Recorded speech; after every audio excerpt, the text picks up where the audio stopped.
Olá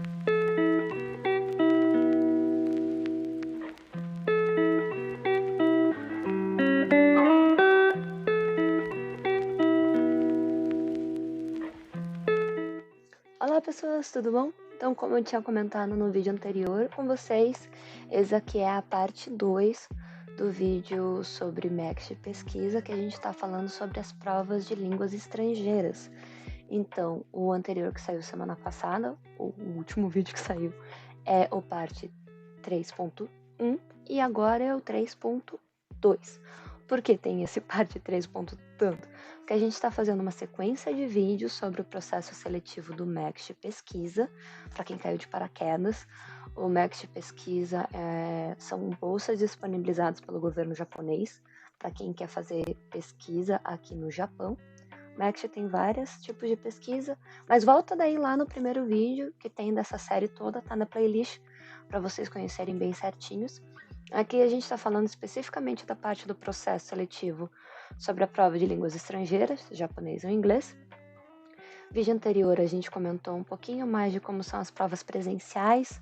Mostrei para vocês aqui na tela como que são as provas, o formato das provas antigas, como estudar por elas.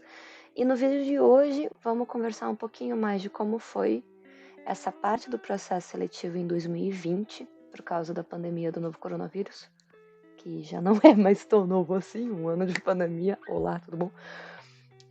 Então, como foi ano passado, mas de qualquer jeito, acompanhe essa parte 2 aqui para vocês saberem como foi, como que foi comprovar essa experiência com a língua estrangeira, e espero que seja útil para vocês, tá bom? Então, segue no vídeo aqui e espero que a dica seja útil para vocês, tá bom? Vamos embora!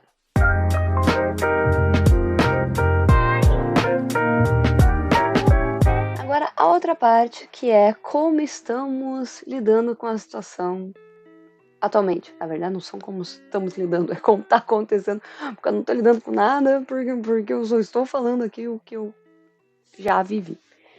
Bom, o que acontece? Por causa da pandemia, vocês puderam ver ali que estava escrito, estava cancelada a prova presencial.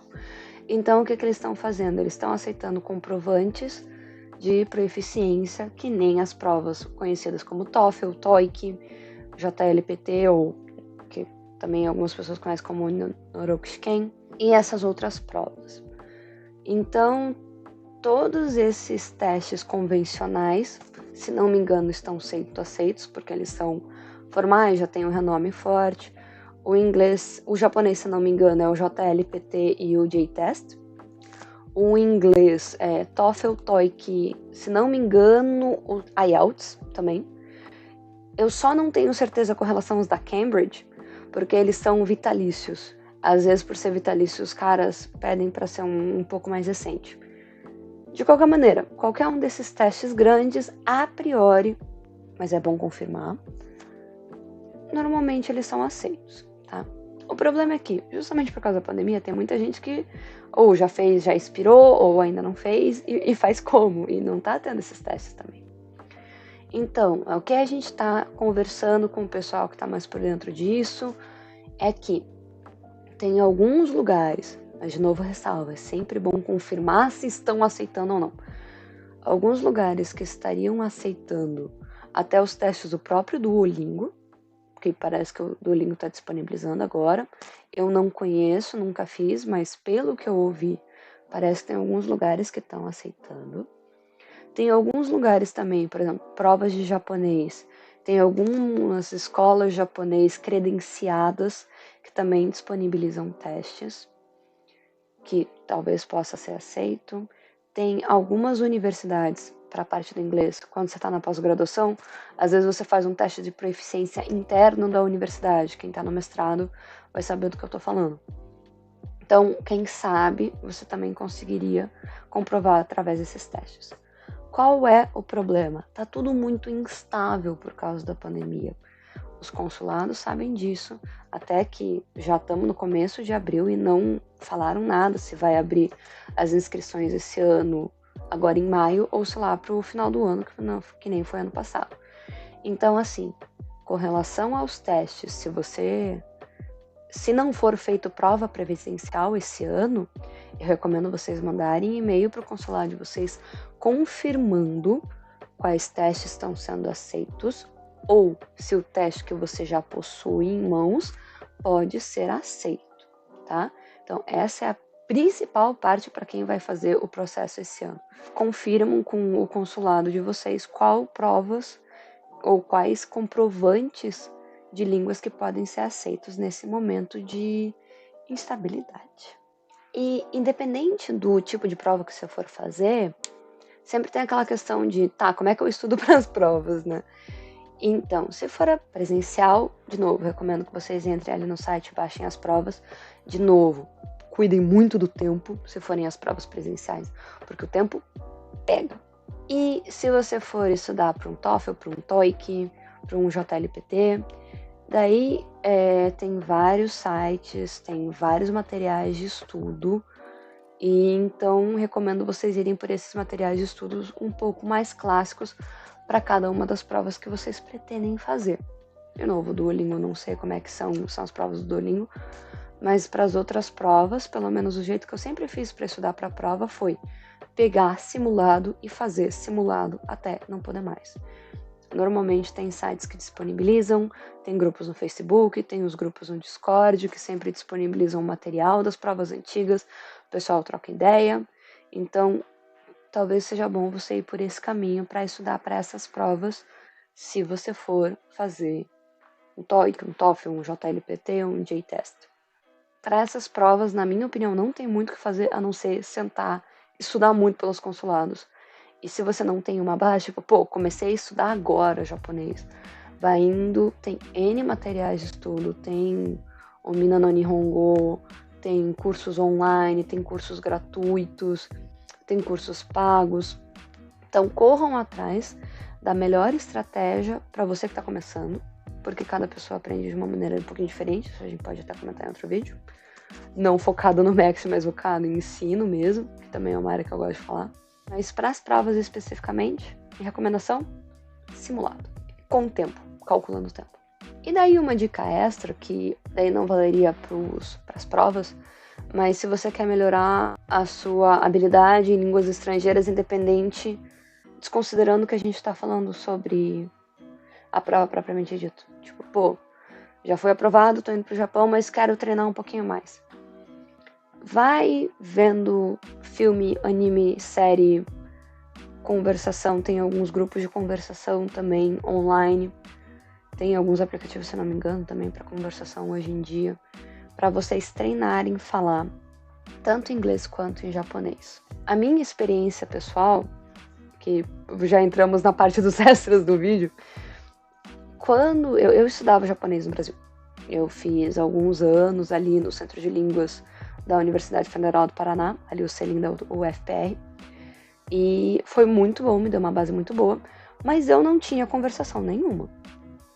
Eu cheguei aqui no Japão, fiz os 6 meses de intensivo, nossa, foi para outro nível, e eu tava imersa na cultura, mas ainda assim, eu não falava direito, porque tinham outros brasileiros por perto, tinham outros estrangeiros, e eu não convivia muito com japoneses. Então eu ficava só no português e no inglês, e quando eu precisava, o pessoal era melhor em japonês do que eu e eles traduziam por mim. Quando eu me mudei de cidade e não tinha mais ninguém, tinha eu, ponto, não conhecia nenhum estrangeiro direito, o meu lab só tinha japonês, eu não tive outra escolha a não ser aprender japonês para sobreviver. Então, assim, não foi um método muito legal, mas foi um método bem efetivo. Assim, survival mode, né? Você não tem muito o que fazer. Então, assim, é bom, se vocês vierem, já ir tentando treinar a fala e a escuta desde antes, né? O speaking e o listening. O inglês, eu tinha muita vergonha de falar no Brasil. Eu tenho amigos que falam muito melhor inglês e eu não conseguia falar com eles.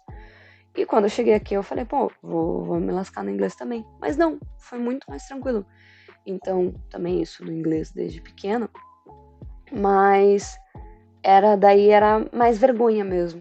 Porque eu sempre achei que os outros eram melhores e eu tive algumas experiências que algumas pessoas muito próximas me corrigiam de algumas maneiras não muito legais, sabe? Tipo, você fala uma coisa errada, a pessoa te corta e te corrige. Não foi uma experiência muito boa e acabou me deixando retraída. E quando eu cheguei aqui, que eu não tinha ninguém conhecido, comecei do zero, eu vi que na verdade eu sabia falar inglês. Eu tinha muito vergonha, eu tinha muito receio dos outros me cobrarem ou ser repreendida por algum erro. Então, assim, não se importem em errar, tem que falar, tem que treinar. E assim, você só vai aprender treinando. Você só vai aprender falando. Fala sozinho, fala com o equipamento, fala com as plantas. Eu fico falando com os equipamentos, fico falando sozinho na minha cabeça pra ir treinando a língua. E até que dá certo. É meio coisa de louco, mas funciona. Então, assim, e não tenham medo de errar. Era algo que eu tinha muito forte. Não tenham medo de errar. Às vezes são as coisas que a gente erra que a gente mais fixa na cabeça depois. Então, vão treinando, vão testando aos pouquinhos, vendo quais métodos de ensino alternativos que funcionam mais para vocês, mas não deixem esse receio ser algo que vai te travar e te impedir de fazer alguma coisa que nem, eu tenho muita dificuldade de japonês, será que eu consigo? Cara, você vai ter que se esforçar para conseguir isso. Mas também não é impossível, não deixa o medo de travar. Então, eu acho que é isso. É aquele negócio de tá tudo muito instável, querendo ou não. Então eu recomendo muito que vocês fiquem muito de olho no site do consulado que vocês vão prestar. Qualquer dúvida, mandem e-mail para o consulado que vocês vão prestar. Lembrando que alguns consulados têm algumas especificações diferentes um do outro. Tem alguns consulados que você não pode zerar uma das duas provas. Outros que não tem problema nenhum, você pode entregar uma das provas em branco. Não sei direito quais testes exatamente eles vão estar aceitando, mas a priori todos os mais convencionais vão estar sendo aceitos. Mas, de novo, confiram tudo e estudem. Senta e faz simulado. Tem simulado pela internet inteira. Tem gente que tem simulado de outros anos. Vai entrando nos sites, vai entrando nos grupos de Face, de Discord, de seja lá o que for, para ir conseguindo conversar com o pessoal e conseguindo mais informação, que eu acho que vai ajudar muito vocês, tá bom?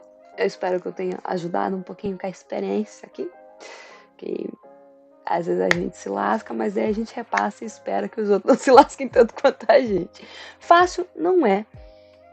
Chegando aqui é meio puxado, mas não é impossível. Você sabe que vai ser lasqueira, mas aí você fala, mesmo assim compensa para realizar o sonho que eu tenho, encarar essa lasqueira. Tá bom? Espero que vocês fiquem bem. E qualquer coisa, deixa nos comentários, manda DM. Estamos aqui para o que precisarem e o que eu conseguir ajudar. O que eu não conseguir ajudar, eu repasso para alguém que eu acho que vai saber melhor do que eu. Tá bom? Fiquem bem. Tchau, tchau.